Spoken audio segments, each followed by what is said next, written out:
Avant de plonger dans cette histoire incroyable, pensez à vous abonner à la chaîne et à activer la cloche. Ici, chaque récit a quelque chose à dire, et vous ne voudrez pas en manquer un seul. Edward Hamilton était l'un de ces hommes dont le nom seul suffisait à inspirer le respect ou la crainte.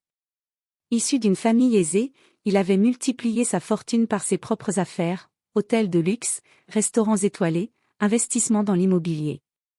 Dans les journaux économiques, il était présenté comme un exemple de réussite, un self-made man qui avait su transformer chaque occasion en profit. Mais ceux qui le connaissaient de près savaient qu'au-delà de ses sourires en façade, Edward cachait un caractère froid, méprisant et cynique. Il ne voyait dans les autres qu'un miroir de son propre pouvoir. Pour lui, la richesse ne servait pas seulement à posséder, elle servait à dominer. Et il trouvait un plaisir particulier à rappeler aux moins fortunés leur insignifiance. Un soir d'automne, dans son immense manoir perché au sommet d'une colline, Edward se tenait devant une baie vitrée, un verre de vin à la main. Devant lui s'étendait la ville illuminée, comme un royaume qu'il croyait posséder. Pourtant, son esprit était ailleurs. Une idée germait, un plan cruel qui lui arracha un sourire satisfait. « Pourquoi ne pas inviter cette femme » murmura-t-il. Il pensait à Grace Miller, une veuve modeste qu'il croisait parfois au marché. Toujours vêtue simplement, les bras chargés de sacs, elle avançait avec une dignité silencieuse. Edward n'avait jamais pris la peine de lui parler, mais il avait remarqué les regards curieux qu'elle suscitait dans un quartier où elle n'avait pas sa place. Pour lui, Grace n'était rien. Une pauvre femme perdue dans un monde de luxe. L'idée de l'inviter à dîner, de la placer au milieu de ses amis riches et arrogants, lui semblait une occasion parfaite pour l'humilier, pour rappeler à tous que certains naissent pour briller, et d'autres pour rester dans l'ombre. Il sonna un domestique et dicta sèchement ses instructions, un dîner fastueux serait organisé dans 3 jours. Les convives seraient choisis avec soin. Et surtout, Grace Miller serait l'invitée d'honneur. Edward se détourna de la fenêtre, son sourire se fit plus froid encore. Ce dîner n'était pas un simple repas. C'était une mise en scène, une pièce de théâtre où il croyait déjà écrire le rôle de victime pour Grace, et celui du maître pour lui. Mais ce qu'il ignorait encore, c'est que ce soir-là, la pièce allait prendre une tournure qu'il n'avait jamais prévue. 3 jours avant le grand dîner, Edward Hamilton donna ses ordres comme un metteur en scène préparant une pièce de théâtre. Les fleurs rares furent commandées, les chandeliers en cristal poli jusqu'à briller comme des diamants, et un menu somptueux fut élaboré par son chef étoilé, huîtres, caviar, vins rares et plats dont les noms seuls suffisaient à impressionner les ignorants. Mais la pièce maîtresse de son plan n'était pas le repas. C'était l'invitation qu'il fit rédiger à la main sur un papier ivoire aux armoiries de sa famille. Les mots étaient courtois, mais chaque phrase respirait une condescendance subtile. « Chère Madame Miller, Monsieur Edward Hamilton serait honoré de votre présence à son dîner privé ce samedi soir, en compagnie de ses plus proches amis et associés. » Avec ses salutations distinguées. Le billet fut placé dans une enveloppe cachetée à la cire rouge et confié à un domestique impeccablement vêtu, chargé de le remettre directement à Grace Miller. Pendant ce temps, à l'autre bout de la ville, Grace rangeait des légumes dans une vieille corbeille en osier au marché local. Ses cheveux grisonnants étaient attachés en chignon simple, son manteau usé témoignait des hivers difficiles qu'elle avait traversés. Lorsqu'elle vit le domestique approcher, elle pensa d'abord à une erreur. Jamais une personne comme elle n'était approchée par un homme aux gants blancs et à la posture raide. « Madame Miller » demanda-t-il d'une voix neutre. « Oui, c'est moi » répondit-elle, hésitante. Il lui tendit l'enveloppe avec un salut sec, puis repartit sans un mot de plus, laissant derrière lui une odeur légère de parfum coûteux. Grace resta un moment immobile, la lettre à la main, attirant les regards curieux des passants. Quand elle l'ouvrit, ses yeux parcoururent les mots avec lenteur. Son cœur battit plus fort. Un dîner chez Edward Hamilton ? Cela n'avait aucun sens. De retour chez elle, dans sa petite maison modeste, elle relut l'invitation plusieurs fois. Elle songea à la refuser. Après tout, que pouvait-elle bien avoir à faire dans un monde qui n'était pas le sien ? Mais une petite voix intérieure lui soufflait autre chose, peut-être devait-elle accepter, non pas pour Edward, mais pour elle-même. Pour montrer que la dignité ne dépend pas de la richesse. Le soir venu, elle posa la lettre sur sa table en bois rayé, à côté d'une vieille photo de son mari disparu. Elle murmura. Je crois que je vais y aller. Pas pour eux, mais pour moi. Et dans le silence de sa maison, une force tranquille sembla l'entourer. Sans le savoir, Grace venait d'accepter de jouer un rôle qui changerait à jamais le cours de cette soirée et la face d'Edward Hamilton. Le samedi matin, la petite maison de Grace baignait dans une lumière douce filtrée par des rideaux usés. Elle s'était levée plus tôt que d'habitude, incapable de trouver le sommeil. L'invitation posée sur sa table de chevet semblait la regarder, comme pour lui rappeler qu'elle allait pénétrer dans un univers étranger, où chaque détail de son apparence serait observé, jugé, peut-être même tourné en ridicule. Grace ouvrit son armoire. L'intérieur était modeste, quelques robes de coton, un vieux manteau d'hiver, et une seule tenue qu'elle gardait précieusement depuis des années, une robe bleu nuit, simple mais élégante, qu'elle avait portée autrefois lors d'un mariage familial. Elle la sortit avec précaution, comme si elle manipulait un trésor fragile. En la dépliant, elle remarqua les coutures légèrement fatiguées, le tissu qui avait perdu de son éclat, mais ses yeux s'illuminèrent malgré tout. Elle savait que ce n'était pas une robe de luxe, mais c'était la sienne, chargée de souvenirs, et elle la porterait avec fierté. Elle passa ensuite un long moment à préparer ses cheveux. Ses mains habiles, malgré les années de labeur, réussirent à en faire un chignon élégant. Dans le miroir fêlé de sa chambre, elle observa son reflet. Les rides marquaient son visage, mais elles n'étaient pas des marques de faiblesse, elles racontaient une histoire, celle d'une femme qui avait traversé les épreuves avec dignité. Elle sortit une petite boîte en bois de son tiroir. À l'intérieur reposait un bijou unique, une fine chaîne en argent, cadeau de son défunt mari le jour de leur 10e anniversaire de mariage.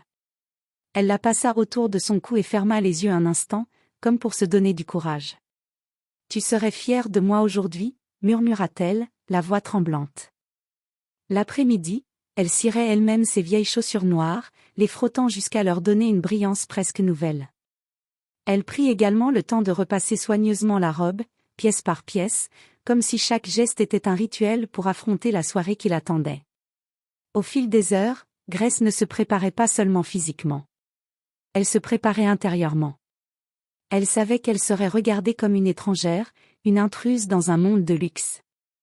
Mais elle se fit une promesse, elle ne baisserait pas les yeux, elle resterait droite, quoi qu'il arrive. Quand le soir arriva enfin, le bruit discret d'une voiture s'arrêta devant sa maison. Edward avait envoyé une limousine noire, brillante comme un miroir, pour la conduire jusqu'à son manoir. Grace inspira profondément, prit son manteau, serra sa petite pochette contre elle et franchit le seuil de sa maison. Elle monta dans la limousine, le cœur battant, sans savoir que cette soirée serait bien plus qu'un dîner, ce serait un combat silencieux entre l'humiliation et la dignité. La limousine noire glissa silencieusement dans les rues illuminées de la ville, avant de s'engager sur la longue allée menant au manoir Hamilton. De chaque côté, des arbres centenaires formaient une arche sombre, et au loin, la demeure apparut comme un palais étincelant. Les fenêtres hautes laissaient échapper une lumière dorée, et les colonnes de marbre blanc semblaient défier la nuit. Grace, assise dans le cuir moelleux du véhicule, serrait sa pochette contre elle. Son cœur battait fort, mais son visage restait calme. En apercevant le manoir, elle comprit l'ampleur du fossé qui la séparait de ce monde. Pourtant, elle ne détourna pas le regard. La voiture s'arrêta devant l'entrée principale. Un tapis rouge avait été déroulé, et 2 majordomes attendaient, gantés de blanc. Lorsque la portière s'ouvrit, Grace posa un pied hésitant sur les marches, puis se redressa de toute sa hauteur. Malgré sa robe modeste et ses chaussures simples, elle avançait avec une élégance qui força le respect. À l'intérieur, le grand hall résonnait déjà des rires et des éclats de voix des invités. Des lustres de cristal jetaient 1000 reflets sur les murs ornés de tableaux de maîtres. Les convives, vêtus de smoking et de robes de soirée, formaient de petits cercles où l'on parlait d'affaires, d'art et de voyages exotiques. Lorsque Grace entra, un silence subtil parcourut la salle. Tous les regards se tournèrent vers elle. Certains chuchotèrent, d'autres échangèrent des sourires moqueurs. Sa présence, inattendue, contrastait violemment avec le décor opulent. Edward Hamilton, vêtu d'un costume noir parfaitement taillé, s'avança vers elle avec un sourire calculé. « Madame Miller, quelle joie de vous voir !» dit-il d'une voix forte, assez pour que ses invités entendent. « Bienvenue dans ma demeure. » Il lui baisa la main avec une politesse excessive, presque théâtrale. Derrière lui, certains convives échangèrent des regards complices, le spectacle allait commencer. Grace, elle, inclina doucement la tête. « Merci pour votre invitation, monsieur Hamilton. Votre maison est magnifique. » Sa voix était posée, claire, et ses yeux reflétaient une tranquillité déconcertante. Edward, surpris par son assurance, fronça légèrement les sourcils avant de se ressaisir. On la conduisit jusqu'à la grande salle à manger. Une longue table dressée avec une porcelaine fine et des couverts en argent scintillait sous les chandelles. Grace prit place à côté d'Edward, au centre, comme une invitée d'honneur. Les autres convives s'installèrent en cercle, impatients de voir comment la pauvre femme allait se comporter. Le dîner commençait. Les premiers plats raffinés furent servis.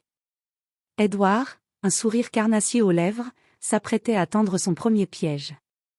Le dîner débuta dans un silence feutré, interrompu seulement par le cliquetis discret des couverts en argent. Les domestiques servaient avec une précision mécanique, posant devant chaque convive des assiettes décorées de mets raffinés. Le premier plat était un amuse-bouche de caviar beluga, accompagné d'un vin blanc rare, importé d'un domaine réputé en Bourgogne. Edward se pencha légèrement vers Grace, son sourire finement étudié. « Dites-moi, Madame Miller. Avez-vous déjà goûté à un tel caviar ?» demanda-t-il d'une voix mielleuse, assez forte pour que la table entière l'entende. Un léger rire parcourut l'assemblée. Les convives attendaient une réponse maladroite, convaincus qu'elle n'avait jamais vu, encore moins goûté, un tel plat. Grace, droite sur sa chaise, prit délicatement sa cuillère en argent.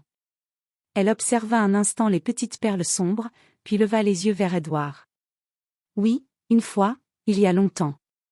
C'était lors d'une réception de l'université où j'enseignais.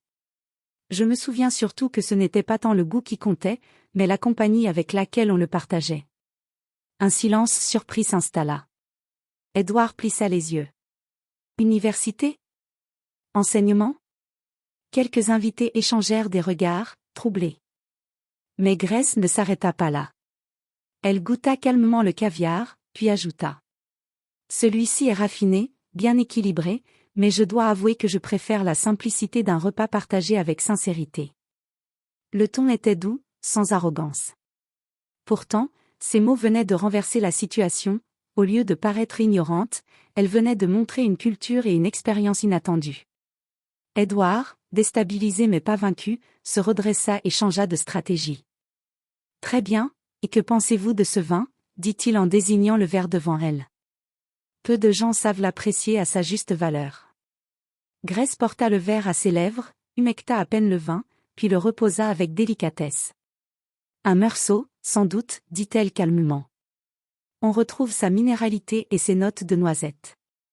C'est un excellent choix, monsieur Hamilton. » Cette fois, un véritable murmure parcourut la table. Certains convives hochèrent la tête, impressionnés. Edward, crispé, sentit son sourire vaciller. Il avait voulu tendre un piège, mais c'est lui qui commençait à être mis en difficulté. Les plats continuaient de défiler, et chaque fois qu'on cherchait à la piéger, Grace répondait avec calme, intelligence et subtilité. Ce qui devait être une humiliation publique devenait, peu à peu, une démonstration silencieuse de dignité et de culture. Edward, vexé, serra les mâchoires. Il décida qu'il était temps de passer à des moqueries plus directes. Le spectacle qu'il avait prévu n'était pas terminé. Mais ce qu'il ne savait pas encore, c'est que plus il tenterait de la rabaisser, plus la lumière de Grace éclipserait son arrogance. À mesure que les plats s'enchaînaient, l'agacement d'Edward devenait palpable. Chaque fois qu'il pensait voir Grace se ridiculiser, elle répondait avec un calme désarmant. Ses invités, qui s'attendaient à un divertissement cruel, commençaient à murmurer entre eux. Certains riaient encore, mais d'autres observaient la femme avec une curiosité nouvelle. Edward fronça les sourcils. Il devait reprendre la main. Alors, d'un signe discret, il encouragea un de ses amis, Charles Whitmore, un avocat hautain connu pour son humour mordant, à prendre la parole. « Madame Miller, » lança Charles avec un sourire ironique, « vous qui semblez avoir un avis éclairé sur tout, que pensez-vous de la dernière exposition de James D. Walker au Metropolitan Museum ?» Les convives éclatèrent de rire. La question n'était pas innocente, Walker était un artiste moderne controversé, et même certains critiques peinaient à expliquer ses œuvres. Grace prit une gorgée d'eau, la posa calmement, puis répondit sans se troubler. Ah, Walker. Son art n'est pas facile à aimer.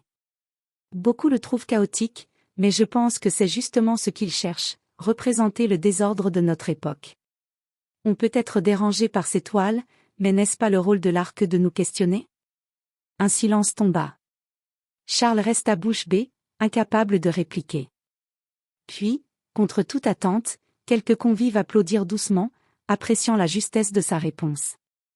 Edward, furieux intérieurement, serra sa coupe de champagne.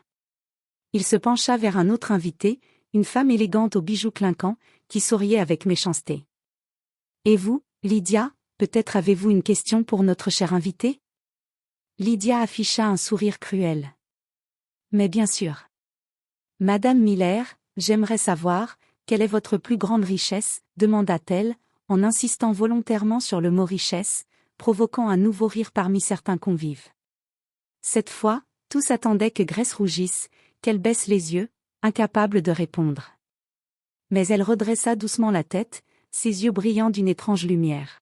« Ma plus grande richesse ?» Elle marqua une pause, puis ajouta d'une voix ferme, « Ce sont les valeurs que mon mari et moi avons transmises à notre fils. L'honnêteté, le respect, et la dignité. Ce genre de trésor ne s'achète pas, mais il se transmet, et il survit à la pauvreté comme à la fortune. » Un silence solennel envahit la salle. Les rires s'éteignirent, remplacés par un malaise inattendu. Même ceux qui s'étaient amusés jusque-là détournèrent les yeux, gênés. Edward sentit sa mâchoire se crisper. Sa soirée, censée être un théâtre d'humiliation, était en train de tourner à sa propre déconvenue. Il savait qu'il devait frapper plus fort, trouver une faille, un point faible pour briser cette femme qui refusait de plier. Et bientôt, il décida d'attaquer sur le terrain qu'il pensait inévitable, l'argent et le pouvoir. Edward Hamilton ne riait plus. Son sourire figé avait perdu de sa superbe, et derrière son masque de politesse, une colère froide commençait à s'installer. Ses convives, au lieu d'applaudir son esprit dominateur, semblaient captivés par la dignité de Grace. C'était insupportable. Il se racla la gorge, d'une voix plus sèche qu'auparavant, lança. « Madame Miller, vous parlez de valeurs, d'éducation, de dignité. Mais dites-moi, qu'est-ce que tout cela vaut face à l'argent? Face au pouvoir ?» Un silence pesant suivit ces paroles. Tous comprirent que l'élégance de façade avait disparu, Edward attaquait désormais frontalement. Il continua, la voix plus forte, cherchant à reprendre le contrôle de la salle. « Voyez autour de vous. Cette maison, ces vins, ces œuvres d'art. Tout cela existe parce que j'ai su bâtir une fortune. Et vous? Vous vivez dans une petite maison à peine entretenue, vous faites vos courses au marché local. Dites-nous donc, comment une femme comme vous peut-elle prétendre comprendre le monde dans lequel nous vivons? » Les rires gênés reprirent timidement parmi quelques convives, heureux de voir Edward frapper enfin là où ça ferait mal. Grace resta immobile, ses mains posées avec élégance sur ses genoux. Son visage demeurait calme, mais ses yeux, eux, brillaient d'une lueur intense. Elle prit une inspiration lente, puis répondit d'une voix douce mais ferme. « Monsieur Hamilton. L'argent peut acheter beaucoup de choses, des maisons, des bijoux, des repas comme celui-ci. Mais il ne peut pas acheter le respect. Il ne peut pas acheter l'amour d'une famille, ni la loyauté d'amis sincères. » Elle marqua une pause, balayant la salle du regard. Plusieurs invités baissèrent les yeux, troublés. « J'ai peut-être moins que vous en termes matériels. Mais je possède quelque chose que votre fortune ne vous donnera jamais, la liberté de ne pas être esclave de mon orgueil. » Cette phrase résonna comme un coup de tonnerre. Quelques convives retinrent leur souffle. Edward, pris de court, resta un instant figé. Il sentit une vague de chaleur lui monter au visage, ce n'était plus Grace qui l'humiliait, c'était lui qui commençait à être exposé. Mais Edward n'était pas homme à abandonner. La rage remplaça son malaise, et il décida qu'il devait aller encore plus loin, peu importe le risque. Cette femme devait plier. Et s'il fallait fouiller dans son passé pour trouver une faille, il le ferait. La tension dans la salle était devenue palpable. Les verres tremblaient légèrement sous les mains hésitantes de certains invités, partagés entre la curiosité et le malaise. Edward, lui, s'était redressé, les yeux fixés sur Grace comme un prédateur qui refuse d'admettre qu'il perd le contrôle. « Vous parlez joliment, Madame Miller, dit-il d'une voix glaciale, mais vos belles paroles ne changent pas la réalité, vous êtes pauvre. Vous survivez grâce à la charité d'autrui, pendant que moi, je crée des emplois, je fais tourner l'économie. Soyons honnêtes, vous n'êtes rien ici. » Un murmure traversa la salle. Cette fois, l'attaque était brutale, presque indécente. Plusieurs convives échangèrent des regards embarrassés, mais aucun n'osa intervenir. Grace, elle, ne s'y pas. Elle leva légèrement le menton et répondit avec une sérénité qui contrastait avec la violence des mots qu'elle venait de recevoir. « Rien, » répéta-t-elle calmement. « Si j'étais vraiment rien, Monsieur Hamilton, pourquoi donc auriez-vous pris la peine de m'inviter ce soir ?» Un silence glacé s'abattit. Edward ouvrit la bouche mais resta muet, pris de court par la logique implacable de sa question. Grace reprit, sa voix douce mais ferme résonnant dans la pièce. « Vous croyez que la valeur d'une personne se mesure à son compte en banque. Moi, je crois qu'elle se mesure à ce qu'elle apporte aux autres. Pendant des années, j'ai enseigné à des enfants qui venaient de milieux modestes. J'ai vu dans leurs yeux la soif d'apprendre, la force de rêver malgré la pauvreté. Et croyez-moi, il n'y a pas de richesse plus grande que de savoir que l'on a aidé quelqu'un à croire en lui-même. » Certains convives hochèrent la tête en silence. On pouvait sentir dans leurs regards qu'ils étaient touchés. Pour la première fois, un murmure d'approbation parcourut la table, non pas pour Edward, mais pour Grace. Elle posa alors doucement sa main sur la chaîne en argent autour de son cou, le bijou offert par son défunt mari. « J'ai perdu beaucoup dans ma vie, mais jamais ma dignité. Et c'est une chose que vous ne pourrez ni m'enlever, ni acheter. » Un frisson traversa l'assemblée. Les invités qui, quelques heures plus tôt, se réjouissaient à l'idée d'une humiliation, commençaient à voir la soirée sous un autre angle. Edward, lui, sentait sa colère bouillonner. Chaque mot de Grace l'enfonçait davantage, chaque silence pesait comme une gifle. Il avait voulu l'exposer, mais c'était lui que l'on voyait désormais nu dans son arrogance. Et soudain, un invité, jusque-là silencieux, prit la parole. Sa voix grave brisa la tension. « Madame Miller, pardonnez ma curiosité, mais vous disiez avoir enseigné ? Dans quelle université, déjà ?» Tous les regards se tournèrent vers Grace. Un détail de son passé venait d'éveiller l'attention, et bientôt, un secret inattendu allait émerger. La soirée avançait, et chaque instant rapprochait Daniel de l'effondrement de son plan cruel.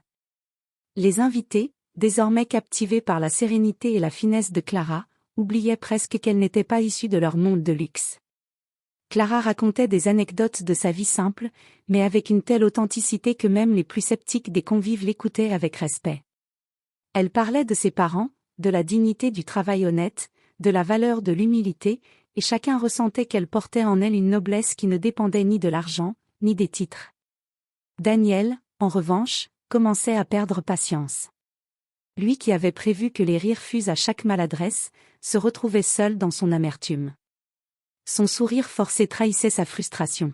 « Alors, Clara, dit-il d'un ton chargé de sarcasme, vous parlez si bien de la vie. Mais dites-moi, que savez-vous du vrai pouvoir ? De ce qu'il faut pour diriger des empires, pour contrôler des millions de dollars ?» Clara le regarda calmement, ses yeux brillant d'une assurance tranquille. « Le vrai pouvoir, Monsieur Laurent, ce n'est pas l'argent. L'argent peut acheter des choses, mais pas le respect, ni la loyauté. Le vrai pouvoir, c'est d'inspirer les autres, de leur donner envie de suivre vos pas, même quand vous n'avez rien à leur offrir matériellement. C'est d'être assez fort pour ne pas écraser les autres, mais pour les élever avec vous. » Un silence tomba dans la salle. Ces mots avaient frappé juste, avec une vérité désarmante. Plusieurs convives échangèrent des regards entre eux, admiratifs.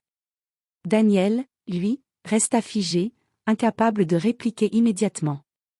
Pour la première fois ce soir-là, c'était lui qui semblait à nu, mis en défaut devant son propre monde. Clara, sans hausser la voix, avait fait tomber le masque du millionnaire. La tension dans la salle atteignit son paroxysme. Edward, rouge de colère et d'humiliation, regardait les convives qui, peu à peu, prenait le parti de Grace. Les rires et murmures moqueurs à son égard remplaçaient désormais ceux qu'il avait anticipés pour elle. Son dîner, soigneusement orchestré pour humilier, était devenu un théâtre où il perdait la face. Un des invités, Charles Whitmore, pris d'admiration pour Grace, se leva et dit: « Monsieur Hamilton, je crois que vous avez sous-estimé Madame Miller. » Les autres acquiescèrent, certains applaudissant même doucement. Edward sentit son visage s'empourprer, son égo piétiner devant ses amis et associés. Il ouvrit la bouche pour répliquer, mais aucun mot n'était assez fort pour inverser le cours des événements. Grace, elle, resta assise avec une élégance souveraine. Elle sourit légèrement, non par vanité, mais par satisfaction silencieuse. Son calme contrastait avec l'agitation de la salle et l'ombre de honte qui pesait sur Edward. Puis, dans un coin de la pièce, Lydia, celle qui avait tenté de la piéger avec la question sur la « richesse », se leva à son tour. « Edward, regardez-vous » dit-elle d'une voix ferme mais mesurée.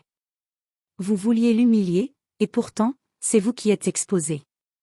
Vous ne comprenez pas que la vraie grandeur ne se mesure pas en biens matériels. » Edward, furieux, serra les poings.